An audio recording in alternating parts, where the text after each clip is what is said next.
Hey everyone, how we all doing today? Tyler here from Tyler Dice Golf. This video is going to be on how to stop over swinging, okay? So a little bit of housekeeping before we get started. If you are on Facebook, or obviously you're on Facebook if you're seeing this video, but there is a little setting thing that pops up. If you'd like to get alerted when I do these Facebook Live videos, you can just hit yes. I want to get alerted. I want to get an alert when these videos pop up. You don't have to watch them. They won't just automatically pop up, but it'll just let you know when I'm running these videos so you can watch them live. So that way, if you have any questions while I'm filming the video, you can just ask them. Again, the question does not have to be related to the topic we're talking about today. It does not have to be related. So any questions that come through, if I see them, I'll answer them, whether now or later in the day when you guys watch this video later. So yeah, so if you have any questions, just go ahead and ask them, and then make sure you hit the yes, I want to be alerted to when I do these videos. So that's the housekeeping. It's out of the way. One last thing. If you enjoy these videos, you like these videos, just hit like. It helps get these videos out to more people. So more people can see the tips that I'm offering. As you can see here, I don't, I'm not trying to waste your time. I'm trying to provide the best information that I can in these short allotments video that I'm doing. So yeah, just go ahead and hit like or love, or don't hit angry, don't be mad, whatever. So anyways, this video is going to be on how to stop over swinging. So let's get my gloves, get a club, and as you can see, I've been hitting a variety of shots here. We are going to just clear off that data and start fresh. So how to stop over swinging, right?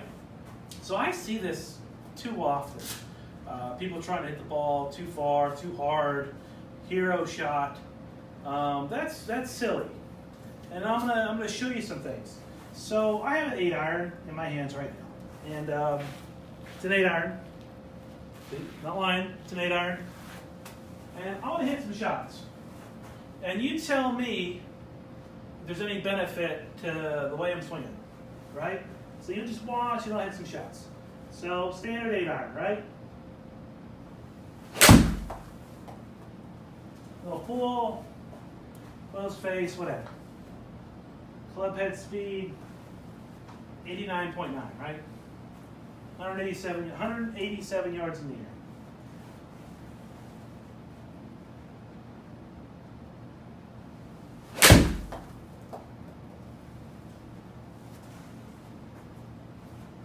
.5, much straighter ball flight. That's the ball flight I was going for. High fade. High fade, that's what I was going for. The first one was a little pull. The high fade's what I'm going for here.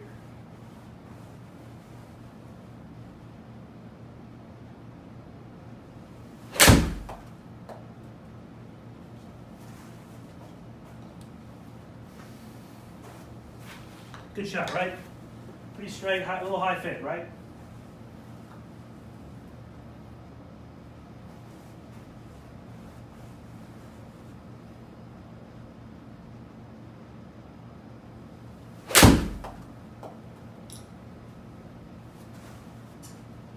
High fade, right? So I hit those shots, right? What was that? 4 shots? 4 shots, right? Hit 4 shots. They went between 178 and that's where that second one didn't go very far. Anyways, average distance 186. Okay, 186.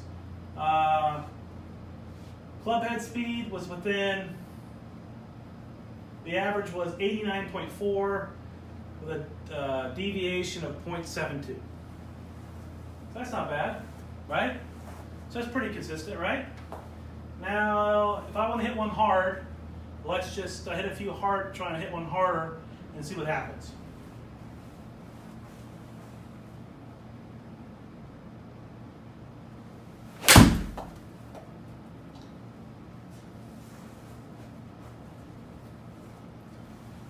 So, swung harder, went 184 yards in the air.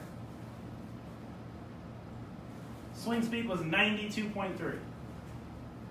Okay, so almost 3 miles an hour faster.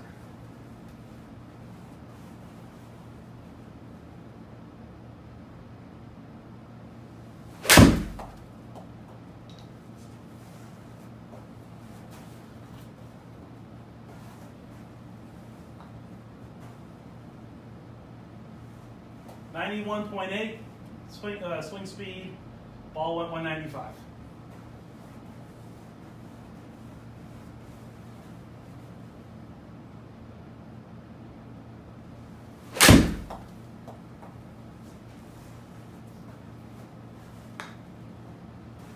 .1, 175. Okay, I think you're getting the point here. We'll hit one more.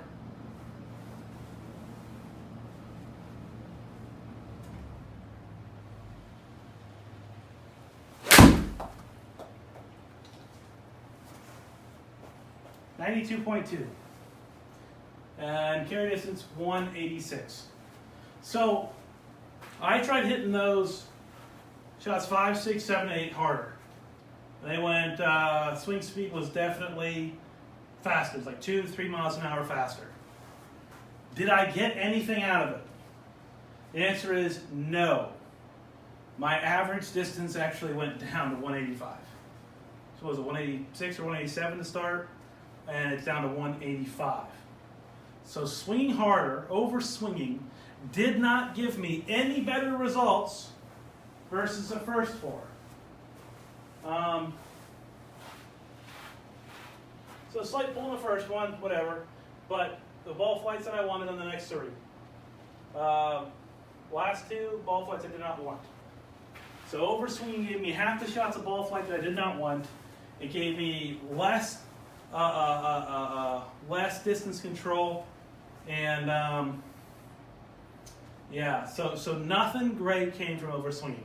So we know that if I go out there and I try and overswing, I am not going to get the desired results I'm looking for. I mean, if you look at these first four, the heights are all pretty close, right? These heights are no good. Look how much they vary. That's not what we want. That's what we want. You know? These carry distances, that's what we want. That's not what we want. We don't want all that variation in it, okay? We want consistency here. That's what we're going for here. So if you need to overswing, just know that your results are going to be, more often than not, bad. If you need a few extra yards, and this is what I tell people, if you need to hit the ball a couple of yards farther, don't overswing. Play the ball back in your stance 1 inch. Okay? Ball will be back on my stance 1 inch.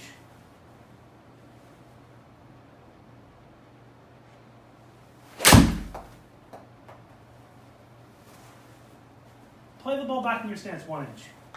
You know what happens when you do that? You will take loft off the club, i.e. effectively making the 8 iron more like a 8.5 iron, or I guess a 7.5 iron. So it'll have a stronger loft to it. The ball will come out a little bit more penetrating. It'll carry a couple yards farther, and it will want to release a few extra yards versus your normal shot. So if you need to hit the ball farther, I tell people, play the ball back in your stance 1 inch. Don't do it every time. Don't do it every time, because it'll throw things off in your swing mechanics. It'll just throw a wrench in the whole system.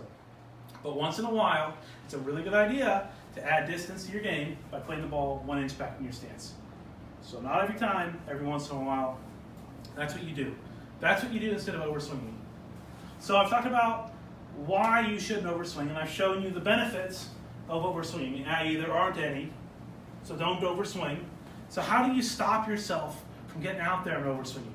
Okay, what do you do? What are the triggers that you look for? Personally, I make sure I focus in on my fundamentals. Okay, I make sure that I say, hey, I'm going to swing my swing. I'm going to pay attention to things that I can control before I swing. I.e., I make sure my stance, my ball position, my alignment, and my posture are all good before I hit the shot. Those are the things that I check when I'm warming up in the morning, okay? I check those things. And I come out there and I say, hey, I know that my fundamentals are where they're supposed to be. So I know that all I have to do is get into the shot and get comfortable and tell myself, normal swing, Tyler, normal swing, normal swing. Normal swing. Wham, bam, thank you, ma'am. 191 yards. Normal swing. Baby fade, right? Baby fade. It's coming up straight on there. That's how little the fade was. Look at this. Club half, 1 degree to the right. Club face, 0.6 degrees open. That's super minor. That's baby fade territory right there. That's exactly what we're going for. Baby fade means that ball's going to come in a lot softer. So that means when it lands, even though the spin rate's super low, it's coming in nice and high. It's got a steep landing angle. So that means that ball's going to hit and stop. So it ain't going to release anywhere. That's what we're going for here.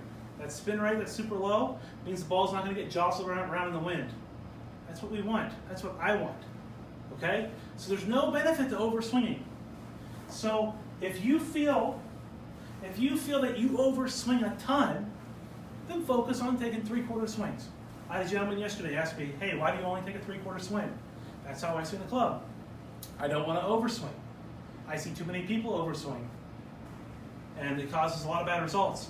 I know that if I don't overswing, I won't get into those bad habits. So I try and stop it a little bit short. Okay?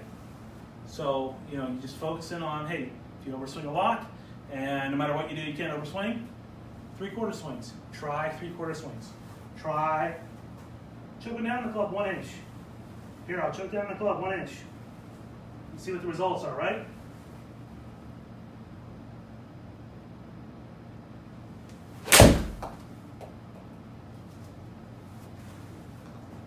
Baby fade, 186.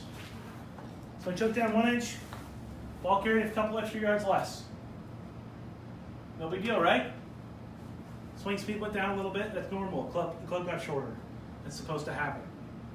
But getting a more controlled ball flight, more controlled distance. That's how you don't overswing.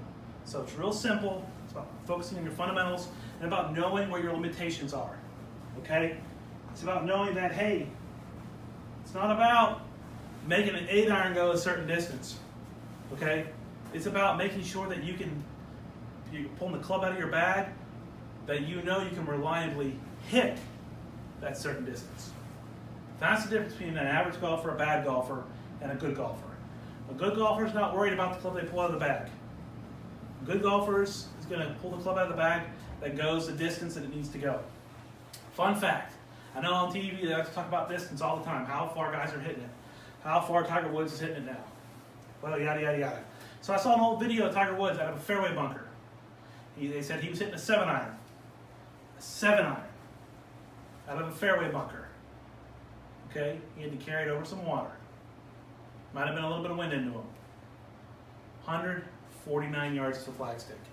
He hit a 7-iron. 149 yards. He hit about this far. But it's not about what club you're pulling. It's about making sure that the club you pull is the club that's going to get the job done for you consistently. That's why you don't overswing. That's why you stop overswinging. That's why I see people overswing. Because they say, hey, I hit 8 on 191 yards. I can do it once out of 30 shots, but I can do it. And so they pull an 8-iron from 191. And they come up 20 yards short of the green all day. Don't do that. Pull out 6-iron. Hit the shot 191. It doesn't matter what club you're pulling. It doesn't matter. What matters is hitting the club the distance you need to hit it. So that's it. So let's check for any questions. Any questions pop through? Okay, no questions today? No big deal. Well, thank you guys all for joining me today. Thanks for watching this video. If you guys tuned in to watch it. As always, I try and post these videos up the next day onto YouTube. And so they're in my live replay subsection playlist on YouTube. So if you missed it here, you don't like watching videos on Facebook, I have them posted onto YouTube. And every once in a while, I'm going to try and post that link up from YouTube onto our Facebook page. That way it's there and it's floating around. So thanks for watching. Thanks for tuning in. We'll let you go. We'll see you later.